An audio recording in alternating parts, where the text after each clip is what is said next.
Hello दोस्तों, स्वागत है आपका हमारे YouTube चैनल कहानी आप तक में। तो आज मैं आपको एक सच्चा साथी कहानी सुनाने जा रही हूँ। एक सेठ था, उनका नाम धनराज था। उनका एक बेटा था। उनका बेटा जब थोड़ा बड़ा हुआ तो उसका भी अपने दोस्तों के साथ खेलने का मन करता था, परंतु सेठ अपने बेटे को बाहर जाने से रोकता था, कहीं मेरा बेटा गलत संगत में ना पड़ जाए। इसलिए उसने उसकी शिक्षा के लिए बड़े बड़े टीचर्स को अपने घर पर ही लगवा दिया था। उसके बेटे को कोई ना कोई तो साथ खेलने के लिए चाहिए था। एक दिन जब वह स्कूल से वापस आ रहा था, उसके पिता के दोस्त उसे मिले। वह विदेश में बस चुके थे।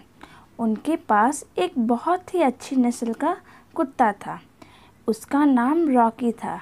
वह उस कुत्ते को विदेश से लाए थे। उस कुत्ते को देखते ही उसके मन में ख्याल आया, कैसे न कैसे करके अपने पापा को मनवाकर इस कुत्ते को हासिल करके ही दम लूँगा। मेरे पापा भी मेरी इस इच्छा को तो अवश्य ही पूरा कर ही सकते हैं। वह उस कुत्ते को लेने की जिद करने लगा। उसके पापा तो कुत्ते से बहुत ही नफरत करते थे। वह तो उसको लेना तो दूर, उसकी तरफ देखना भी पसंद नहीं करते थे। धनराज का बेटा रमेश ने 2 दिन तक कुछ भी नहीं खाया। धनराज को अपने बेटे पर तरस आ गया। उसने अपने बेटे को कुत्ता लाने की आज्ञा दे दी। कुत्ता लेकर घर आ गए। जब कुत्ते को लेकर आए तो रमेश को ऐसा लगा मानो उसे एक साथी मिल गया हो। वह हर वक्त जहाँ भी जाता अपने कुत्ते के साथ जाता, उसको घुमाने ले जाता। वह बहुत ही खुश रहने लग गया था। उसके पिता ने उसकी इच्छा को पूरी कर दिया था। सेठ धनराज उस कुत्ते को घर लाने पर खुश नहीं थे। वह उससे इतना प्यार नहीं करते थे, परंतु अपने बेटे के प्यार के कारण उन्हें झुकना ही पड़ा। कहीं ना कहीं वह भी रॉकी से प्यार करने लग गए थे। रमेश भी रॉकी को पाकर खुश हो गया था। एक दिन की बात है कि धनराज ने अपने बेटे रमेश को बुलाया और कहा, बेटा, मैं बहुत दिनों से सोच रहा था कि मैं कहीं बाहर घूमकर आता हूँ। मेरी अनुपस्थिति में तुम्हें ही दुकान संभालनी होगी। मुझे तुम पर पूरा विश्वास है। तुम 10वीं की परीक्षा भी दे चुके हो। तुम्हारा रिजल्ट आने में अभी देर है। मेरी दुकान को तुमसे अच्छा और कोई नहीं संभाल सकता है। मैं तुमसे फरमाइश कर रहा हूँ। धनराज सेठ अपने बेटे के पास दुकान का सारा कारोबार संभाल कर चला गया। 2-3 दिनों तक रमेश दुकान के काम में इतना मशरूफ रहा कि रॉकी की भी अच्छी सेवा नहीं कर सका। उसके मन में आया कि मैं अपने रॉकी के साथ ऐसे ही दिल लगा बैठा। मेरा इसके साथ इतना प्यार बढ़ाना ठीक नहीं है। किसी दिन यह मुझसे बिछड़ गया तो मैं इसके बिना जिंदा नहीं रह पाऊंगा। क्या करूं? इस प्रकार सोचते सोचते उसे नींद आ गई। रॉकी उसके पास कुछ देर खेलना चाहता था। रमेश के पास समय नहीं था, उसे दुकान भी संभालनी थी। रमेश को रॉकी पर गुस्सा आया। उसने अपने कुत्ते को एक कमरे में बंद कर दिया।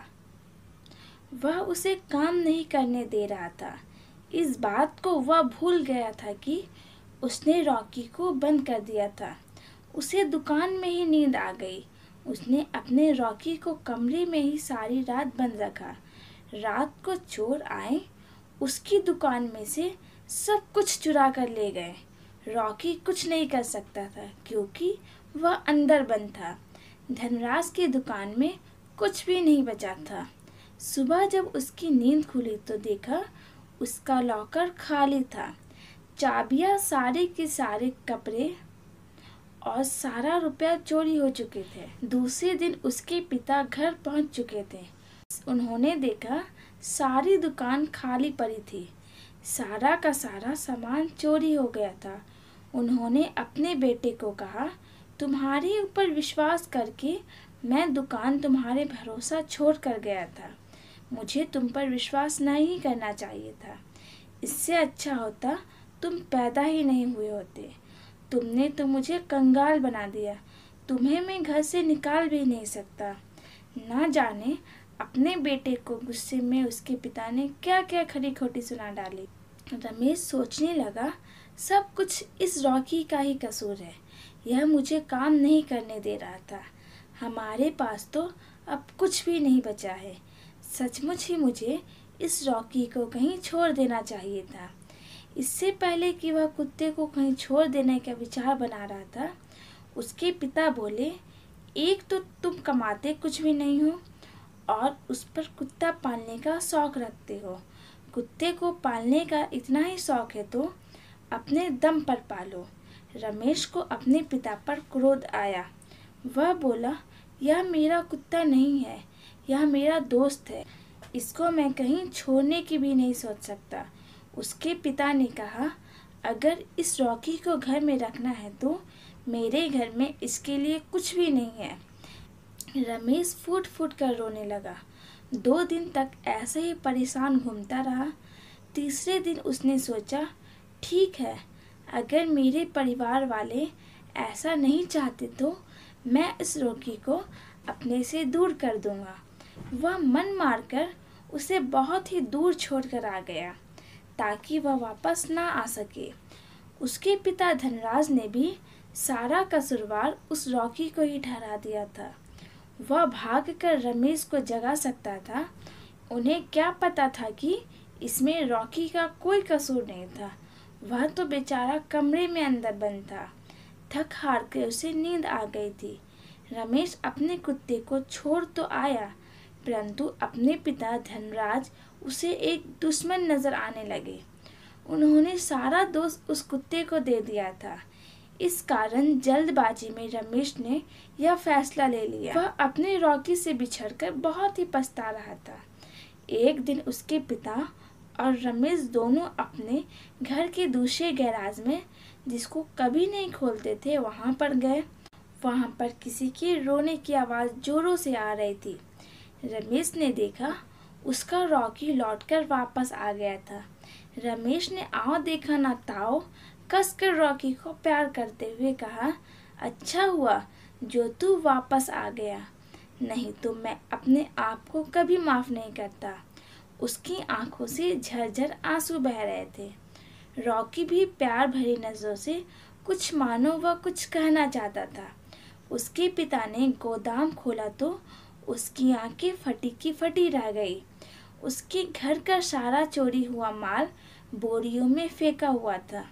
सामने एक कागज का पुर्जा पड़ा था जिस पर लिखा था, यहाँ से जल्दी भागो वरना पुलिस हमें पकड़ लेगी। यहाँ पर मैंने एक डिब्बे में कपड़े रुपए धनराज सेठ की दुकान से चोरी की है, जल्दी भागो। कपड़े भी डिब्बे में वहीं पड़े थे। धनराज को अपना सारा खोया हुआ सामान मिल गया था और करोड़ों रुपए भी। शायद रॉकी यहाँ इसलिए बैठा था ताकि वह बता सके यहाँ रुपया है। वहाँ का ताला भी टूटा हुआ था। वह उसकी रखवाली कर रहा था। धनराज खुशी के मारे पागल हो गया था। रमेश बोला, आज से मैंने सबक ले लिया है। मैं अपने रॉकी को अपने दम पर पालूंगा। मैं उसे कहीं भी छोड़कर नहीं आऊँगा। वह वापस आ गया है, नहीं तो मैं अपने आप को सारी जिंदगी कभी माफ़ नहीं करता। उसने दौड़कर रॉकी को अपने गले से लगाते हुए कहा, मेरे दोस्त भाई, तुम मुझे कभी छोड़कर मत जाना। तुम्हारे सिवा मेरा इस संसार में कोई नहीं है। तुम ही तो मेरे एक सच्चे दोस्त हो। मुझे माफ़ करना मेरे दोस्त।